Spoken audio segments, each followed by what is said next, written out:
Ouais. Je laisse faire ton travail, sauf qu'on ne me rate pas. Voilà, c'est un message qu'on enverra par le biais des journalistes qui sont tous ici, pour envoyer donc aux journaux, peut-être la télévision, je ne sais pas. Donc le message à notre député et aux membres du gouvernement. Voilà. On vous dira, on redonnera le coup. Depuis le 19 janvier dernier, la population ne cesse de démontrer sa très forte détermination à refuser le projet de réforme des retraites du gouvernement à travers les grèves, les manifestations, pour celle d'aujourd'hui, mais aussi la pétition en ligne qui a atteint 1 million de signatures. Au fil des semaines, les sondages démontrent également une hausse de ce rejet massif, puisque dorénavant, plus de 7 Français sur 10 et 9 travailleurs et travailleuses sur 10 se disent opposés au projet de réforme. Ce mouvement social inédit par son ampleur est donc désormais entré dans le paysage social. Le gouvernement, comme les parlementaires, ne peuvent y rester sourds. Durant la poursuite des débats parlementaires, les organisations syndicales, professionnelles et de jeunesse poursuivent la mobilisation et l'amplifient. Cette semaine d'ailleurs, dans les départements, nos organisations ont été au devant des députés des différentes circonscriptions. Nous étions hier soir à la permanence d'Éric Botorel.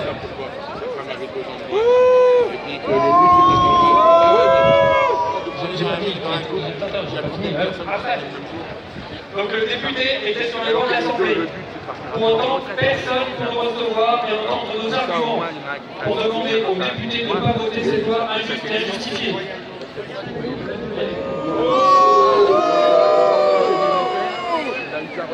Les parlementaires, appelés à se prononcer sur ce projet de réforme, doivent entendre, comme le gouvernement, le mécontentement de la population et rejeter massivement ce texte.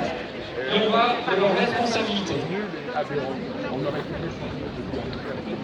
Nous apportons par ailleurs notre soutien aux élus politiques locaux qui ferment leur service lors des manifestations qui sont rappelées alors par le préfet.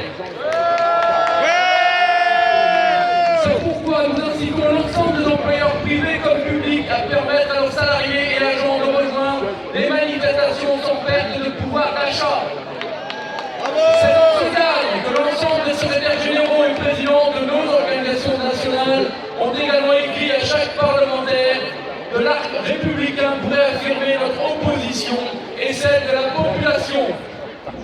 Enfin, si malgré tout le gouvernement et les parlementaires restaient sourds à la contestation populaire, l'intersyndicale appelle les travailleurs et travailleuses, les jeunes et les retraités à durcir le mouvement en mettant la France à l'arrêt dans tous les secteurs,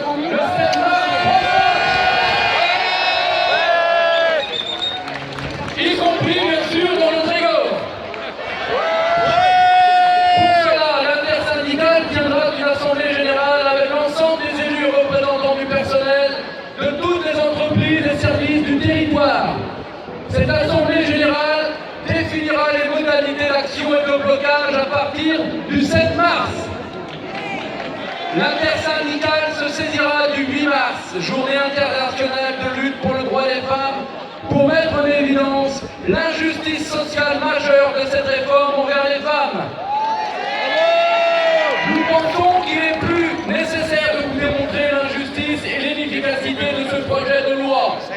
Sauf si jamais l'un d'entre vous n'avait pas encore tout compris, on peut reprendre l'ensemble des discours que nous avons tenus depuis le 19. Je crois que vous avez tous compris. Êtes-vous pour ou contre cette retraite? Non! Nous allons par contre vous donner lecture d'une partie des expressions que vous nous avez déposées. Celles qui relatent votre vécu et votre situation personnelle au travail et vis-à-vis de la retraite. Ces expressions sont bien sûr anonymes. En voici une. Je suis en fin de carrière en EHPAD. Je n'en peux plus de m'occuper des personnes. Je pense à mes enfants et à mes collègues, déjà fatigués. Non à la retraite à 64 ans, c'est inhumain. Mais si nous vivre vos vieillesses, je vous avoue que j'aimerais profiter de la vie et pas juste bosser comme une folle jusqu'à ma mort.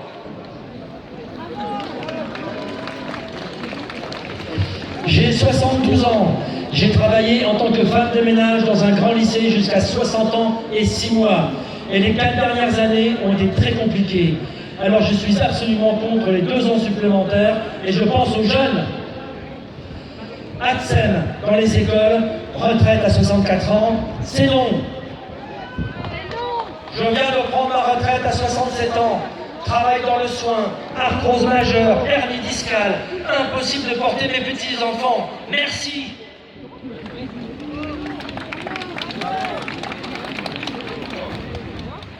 J'ai 35 ans, un travail épuisant. 64 ans, mettez-vous à notre place. Faut-il faire de la politique pour partir plus tôt? Pensez à l'avenir de nos enfants. Vivre pour profiter, mais pas travailler pour survivre. Non! J'ai commencé à travailler à 16 ans. Je ne me vois pas faire ce travail de galagiste jusqu'à 64 ans. Car c'est un métier très pénible. Est-ce que ceux qui sont au pouvoir connaissent ces durs métiers du bâtiment? Je suis contre cette réforme. J'ai envie de profiter de ma retraite et de mes petits-enfants. Et je rajoute moi aussi. Vous êtes contre? Ouais, c'est bon. J'ai commencé à travailler à 19 ans. 36 ans, nous devons les loyer au service pour l'État. Bravo! Il faut toujours en faire plus avec moins de moyens. En plus, il va falloir travailler encore plus longtemps. On va quitter le boulot pour l'EHPAD. Je suis professeur des écoles et j'ai 53 ans. Entre les élèves en difficulté scolaire et ceux ayant des troubles du comportement, le métier est devenu difficile et je termine chaque journée fatigué. Impossible pour moi de travailler jusqu'à 64 ans. 64 ans, c'est non! C'est non. Enseignante à 64 ans? Mamie? Non. Maîtresse? Tu peux nous aimer la scène? Non. Je ne plie plus. J'ai commencé à travailler à 17 ans à raison de 10 heures par jour en moyenne. Un seul jour de congé par semaine. J'ai un travail nourri de stress, station debout à piétiner, des charges lourdes et risque de brûlure. Métier qui demande beaucoup de vitalité.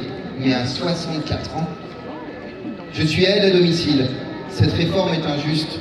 Vous voulez nous tuer à la tâche. Nos vies valent plus que vos profits. Soyez un peu humains. 64 ans, c'est non. Non.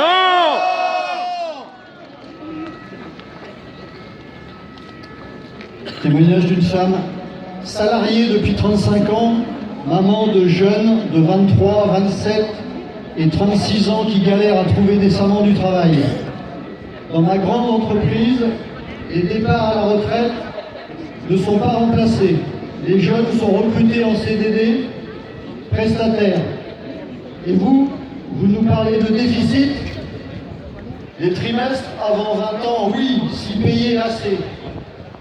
Double peine pour moi, peu payé, pas compté.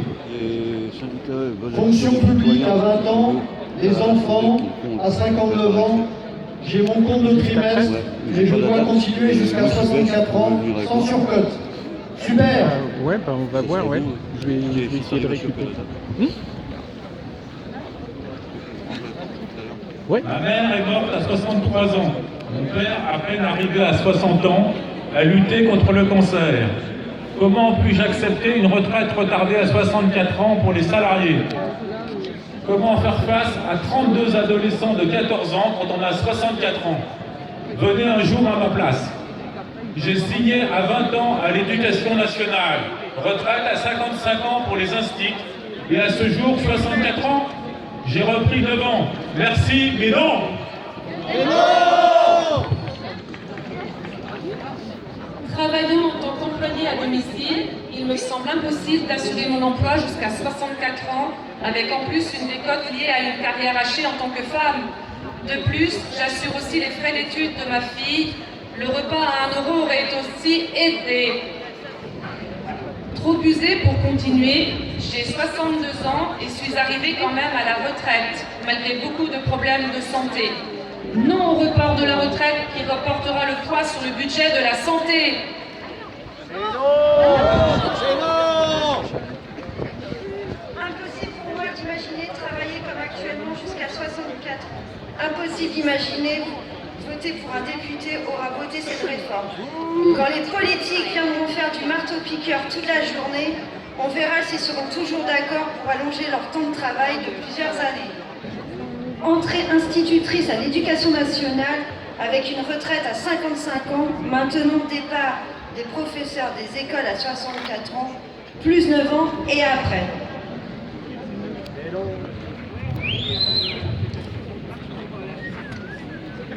J'ai 56 ans et je suis fatiguée par mon travail pour un SMIC après 30 ans dans la même grande entreprise, sans évolution de carrière.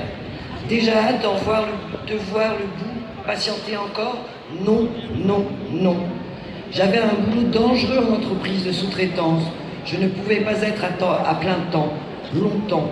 Total, j'ai une petite retraite. C'est scandaleux. Mon aide-soignante à 64 ans. Dur, dur.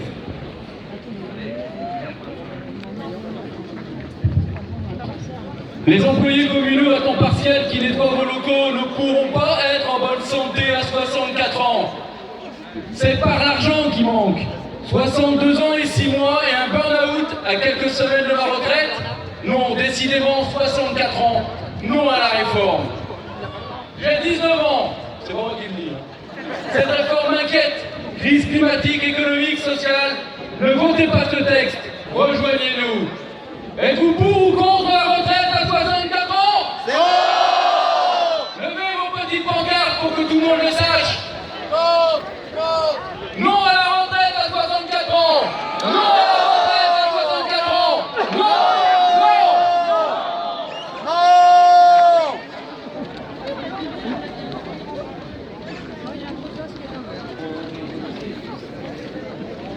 Ouais. Ta réforme, Macron, si tu savais, ta réforme où on te la met. Aucune hésitation. Non, non, non. Réforme de cette Bien, on société-là. va en défilé. La table des cortèges sera au Pont-Sainte-Anne.